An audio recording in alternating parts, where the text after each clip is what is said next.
तो welcome dear students, brilliant knowledge के YouTube channel में आपका बहुत बहुत स्वागत है। चलिए वीडियो को शुरू करते हैं और क्वेश्चन को देखते हैं कि क्वेश्चन क्या है। वीडियो अच्छा लगे तो एक लाइक करते चलिएगा, साथ में चैनल को सब्सक्राइब भी कर लीजिए। तो चलिए क्वेश्चन को देखिए यहाँ पे संक्षिप्त भौगोलिक टिप्पणी लिखिए। यानी संक्षिप्त में, शॉर्ट में भौगोलिक टिप्पणियाँ हमें लिखना है। सबसे पहला है भाखरा नांगल परियोजना, इस पर टिप्पणी मतलब कुछ बातें बताना है। दामोदर घाटी परियोजना, कोसी परियोजना, हीराकुंड यहाँ हीराकुंड परियोजना होगा, रिहांद परियोजना और तुंगभद्रा परियोजना, इसके बारे में हमें बताना है। तो चलिए एक एक करके सबके बारे में बताते हैं। सबसे पहला देखिए भाखरा नांगल परियोजना। देखिए परियोजना क्या होता है।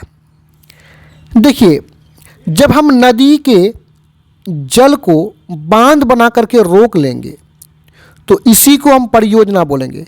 इस जल को हम इसलिए रोकते हैं ताकि इससे बिजली का उत्पादन किया जाए। बरसात समाप्त होने के बाद इन जल का हम सिंचाई यानी खेतों में पानी डालने का काम करें। और बांध इसलिए भी बनाते हैं ताकि नदी के आसपास वाला जो एरिया है वो बाढ़ से बचे। तो इसलिए इसी प्रकार के तो नदी घाटी में इस तरह का जो बांध बनाते हैं इसी को हम लोग परियोजना बोलेंगे। तो सबसे पहला जो परियोजना है इसके बारे में देखते हैं। इस परियोजना का निर्माण सतलज नदी पर किया गया है। यानी ये जो भाखरा नांगल परियोजना है ये सतलज नदी पर बांध बना करके किया गया है। इसकी बांध की ऊंचाई 225 मीटर है। यानी भाखरा नांगल परियोजना की जो बांध है इस बांध की ऊंचाई केवल सोचिए 225 मीटर ऊंचाई है, जबकि हम लोगों का जो भवन है वो 11-10 जो है केवल फीट होता है। यहाँ पे 225 मीटर है। ये भारत की सबसे बड़ी परियोजना है। ऑब्जेक्टिव भी हल हो रहा है आपका कि भारत की सबसे बड़ी परियोजना कौन है, तो भाखरा नांगल परियोजना। अब उसके बाद देखते हैं दामोदर घाटी परियोजना को। यहाँ पे क्या है, दामोदर घाटी परियोजना। इस परियोजना का निर्माण दामोदर नदी पर किया गया है। कोई भी परियोजना में आप ये ध्यान रखिएगा कि वो किस नदी पर जो है किया गया है। तो दामोदर घाटी परियोजना दामोदर नदी पर किया गया है। ये झारखंड तथा पश्चिम बंगाल को भयंकर बाढ़ से बचाती है। यानी ये जो परियोजना है दामोदर नदी पर जो बांध बनाया गया है ये दामोदर नदी के पानी को रोक लेता है, जिससे झारखंड और पश्चिम बंगाल भयंकर बाढ़ से बच जाता है। इस परियोजना से बिहार, झारखंड तथा पश्चिम बंगाल को लाभ होता है। यानी इन बिहार, झारखंड, पश्चिम बंगाल में दामोदर घाटी परियोजना से लाभ मिलता है। मतलब वहाँ के जल का सिंचाई करते हैं, बाढ़ से बचते हैं हम लोग। अब देखिए यहाँ पे कोसी परियोजना। इस परियोजना का निर्माण कोसी नदी पर किया गया है। ये हनुमान नगर नेपाल में स्थित है। यानी ये जो कोसी परियोजना है वो नेपाल में स्थित है। इस परियोजना का लाभ नेपाल तथा बिहार को होता है। यानी बिहार और नेपाल जो है दोनों मिलकर के कोसी परियोजना का स्थापना किया है। अब आगे चलते हुए अगला परियोजना को देखते हैं। अगला है हीराकुंड परियोजना। इस परियोजना का निर्माण महानदी पर किया गया है।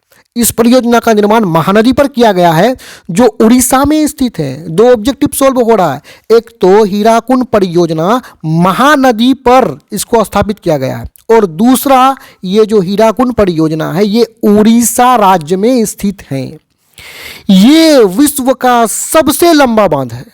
इसकी जो लंबाई है ना काफी अधिक लंबाई है। तो ये विश्व का सबसे बड़ा यानी सबसे लंबा बांध है।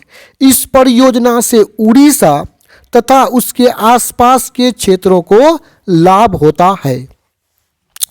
अब आगे बढ़ते हुए जो अगला परियोजना है वो रिहांद परियोजना है।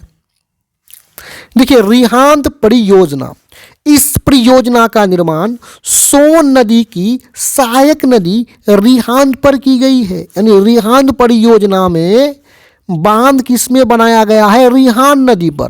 और ये जो रिहांद नदी है ये सोन की सहायक नदी है। सहायक नदी का मतलब ये हुआ कि ये रिहांद नदी जाकर के सोन के साथ मिल जाता है, सोन नदी के साथ।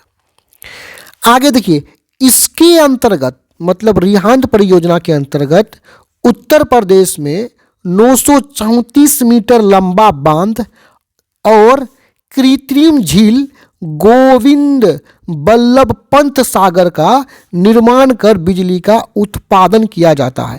रिहांद परियोजना से बिजली का उत्पादन किया जाता है।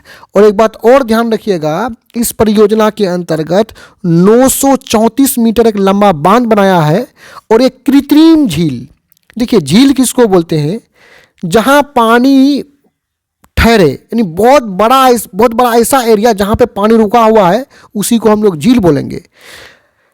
अपने आप कोई झील बन जाए तो उसको प्राकृतिक झील बोलेंगे, लेकिन मानव अगर उसको खोद खाद करके बनाया है तो उसको कृत्रिम झील बोलते हैं। मानव बनाया है तो कृत्रिम झील। तो गोविंद बल्लभ पंत सागर जो है वो कृत्रिम झील है, मानव द्वारा बनाया गया झील है। आगे देखिए, और अंतिम है तुंगभद्रा। इस परियोजना का निर्माण तुंगभद्रा नदी पर किया गया है, जो कर्नाटक में अवस्थित है। 2 ऑब्जेक्टिव सोल्व हो रहा है। तुंगभद्रा परियोजना तुंगभद्रा नदी पर है, और दूसरा ये कर्नाटक पर स्थित है। इसे मतलब तुंगभद्रा परियोजना को कर्नाटक एवं आंध्र प्रदेश के सहयोग से तैयार किया गया है। तो यहाँ पे ये वीडियो समाप्त होता है। मैं उम्मीद करता हूँ वीडियो आपको समझ में आया होगा। धन्यवाद।